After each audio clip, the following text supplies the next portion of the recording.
because the speaking and the hearing and it's all bouncing away that, oh, I'm getting visual and oral together lined up. My husband and I call it whisper acting. I'm sure you're familiar with it. You know, they act like this, and when it gets intense, they get even more like this. Well, you can't do that here, not with 2,500 people, not with the size of this stage. You've got to be in your voice, in your breath, speaking and listening to the other person. Well, and it's a crazy thing too because we're on mics. So if you get really loud, they just turn your mic down. So we have to have this physicality that will make you available and to be seen as if you were on the football field at halftime and people are way up in the top. But you have to have an audio book narration voice that will allow it to be phrased because you can't, volume isn't a tool.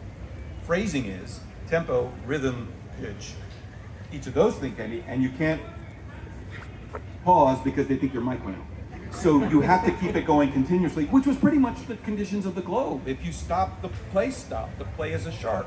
If it doesn't keep swimming, it dies. So the continuosity of the speaking that has to go on for the audience to get the thought, because it's written that way. You don't take a pause in the middle of a Mozart thing. You don't take a pause in the middle of a guitar break. You're playing.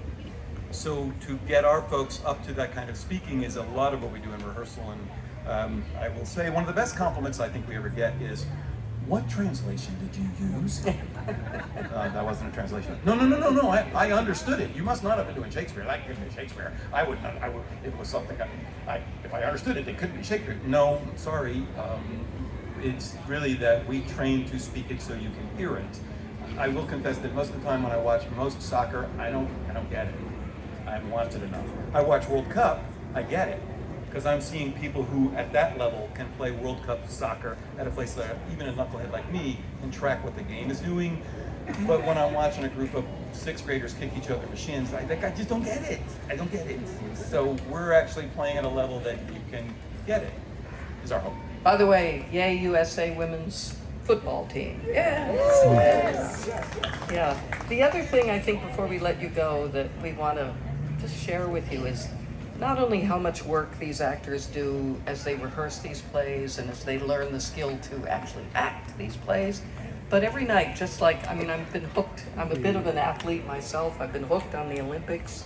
And just watching those athletes, Sydney McLaughlin-Leroney just concentrate and go over her moves. They do it here too. They rehearse the fights every night. They go over their roles. They warm up their voices. It's an athletic profession. It's very, very athletic. It's quite different from film acting, which usually doesn't have that component.